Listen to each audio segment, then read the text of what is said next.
Playoff game of the 2024 postseason goes in favor of the home team. The Houston Texans victorious in this one. Here, recap this game. Mark Ross with us here on NFL Network, looking over at this matchup. Mark, we're starting out. It was the Chargers defense. The Texans offense couldn't do anything.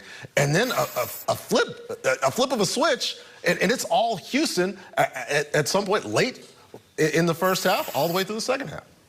But even early in the game, you foreshadowed what the Houston D was going to do, because first drive, Chargers went right down the field, couldn't stop. Okay, well, here we go. Houston bucks up. Turnover by Houston. Okay, the defense steps up once again.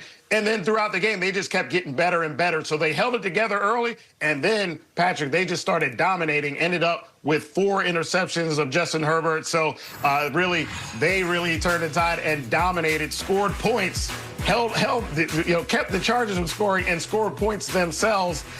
C.J. Stroud on the offensive side of the ball really, I think, got it going when he started running that huge play right before the half where he scrambled and threw it, but then also had a couple big runs. And then Nico Collins really showed his dominance. So all the factors came into play for the Texans, but mostly that defense was nasty tonight, Patrick. And looking over where these quarterbacks, and we'll get into what the Texans defense was able to do after picking off Justin Herbert 4 times. He only had 3 interceptions on the season. They pressured him on 50% of his dropbacks. But if we have this discussion purely based on the numbers, looking at the first few drives of the game, you would have thought that would have been C.J. Stroud. But then C.J. Stroud, after a 3rd and 19, he dribbles the ball, has a power dribble, has a first down to Hutchinson. Then he has a 27-yard run later. What about this comeback performance from C.J. Stroud, Mark? Incredible. He went from 0 to 100 real quick on this play right here. It's like, oh, boy, it's about to be over for the Texans. And that really just ignited the whole situation of that throw right there. And then he goes to Nico right there for a couple shots. He had a big one to Nico. That was the first one. And then here was the one for the touchdown. And they really found a rhythm. It really was those quick slants that got CJ going. So give Bobby Slowik credit, the offensive coordinator, and say, okay, let's work the middle of the field with these quick hitters in the middle here with these slants. We'll let our big body receivers do the work. And CJ just seemed to gain more confidence. As I mentioned, he had a bunch of huge runs where you don't see him really take off a lot. Well, he did that tonight. Playoff football, those are the kind of plays you have to make. And the Texans really looked like that team early in the season that were winning games. It never was quite pretty. You're saying, what's wrong with this team?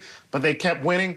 And that's why you do it, Patrick, because once you're in the mix, once you're in the dance, you don't know what's going to happen. Yeah, they got 42 yards on the ground from C.J. Stroud to add to Nico Collins' performance today. 7 catches, 122 yards. As an opportunity, we get the Texans advancing on our AFC bracket to face. We do have potential 4 different teams that the Texans could ultimately end up playing. So there's some hay left to put in the proverbial barn as we look forward to the Houston Texans going to the divisional round, as coming courtesy of our NFL Twitter account, as we get the special teams coach. How about the celebration? Frank Ross getting fired up after that 2-point conversion on the blocked kick on the extra point. And again, looking at what this defense was able to do, pressuring Justin Herbert on 50% of his dropbacks. He was sacked 4 times. He had 4 interceptions. They defended 11 passes. And a big part of that, the second-year star out of the University of Alabama, Will Anderson Jr., going one-on-one with our Omar Ruiz. Will Anderson Jr., a dominating performance on defense. It felt like an avalanche to us, the way you guys took over the game. How did it feel to you? Man, if God be for you, who could be against you, man? I got to give all praise to God, man. Like, his favors upon this team, man. And we put in the work all week, and you can just tell how locked in we are. We had little mistakes. We had our best walkthrough of the year yesterday, man. And defense flying around, offense was flying around, man. We got to keep this thing rolling.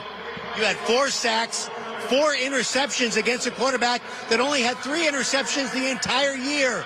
What specifically about your game plan worked so effectively today? Do us better. That was it. Do us better. Cut down the mental errors. They wanted to take big shots, and that's how they thrived off explosives. And we said we're not going to give them many explosives. And I thought we did a really good job of that today.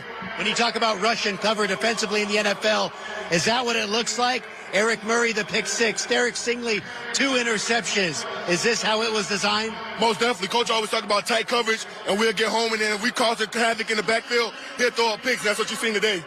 You told me in the locker room the other day, you seemed almost offended when I talked to you about the challenge of facing this offensive line. You let your play speak for itself today, didn't you? Yes, sir. Just humble, man. Humble. I don't have really much to say. Those are a great group of guys, man. And now we're on to the next game. I'm excited about that one. Congratulations, Will. That 1-game season continues. Yes, sir, it does. Thank you. Let's go, Texans!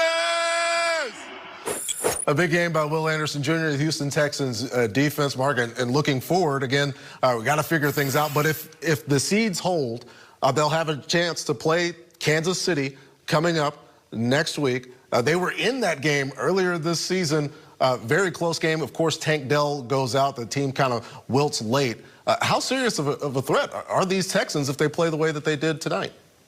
Well, a serious threat. Look, the Texans, we all had high expectations for the Texans coming into this season just because of what they did last year and being ahead of schedule as far as being a legitimate team, making the playoffs last year, winning the division. And then, of course, they went through their bumps and bruises and then didn't look like the Texans team of last year. But tonight, this is what everyone's kind of been waiting for with this Texans team, in particular, to see, okay, they have the elements to beat anybody. And that is, you saw what the defense could do tonight. You saw the pass rush getting after people, the coverage with Stingley and those guys being ball hawks and making plays on the back end. So, okay, the defense can go compete against everybody, have made a lot of the best quarterbacks in the league struggle this year. Then on the offensive side of the ball, Joe Mixon, if they can run the ball and then Nico Collins can dominate, they've got the combination of a big-time runner and a receiver that can take over the game. C.J. Stroud, we know, the talent is there. The poise is there. The playmaking is there. The winning is there for C.J. Stroud. You saw that tonight. They have the elements, Patrick. So even though they didn't look as great as some of the top-tier teams throughout the season, they have the elements. And a guy like this with Nico Collins, like, okay, when we need a play, forget the scheme, forget the offensive play calling. Let's go to our guy.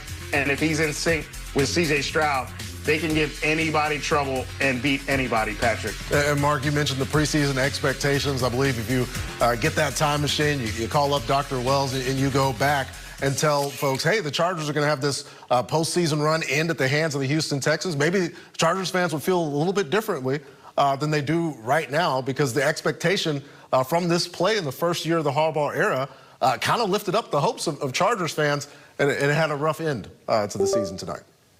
It certainly did, but, you know, I should be happy of having Harbaugh and happy about having this group that they have there. And I picked the Chargers to make the playoffs preseason because of the element of Harbaugh there, a guy that all he does is win.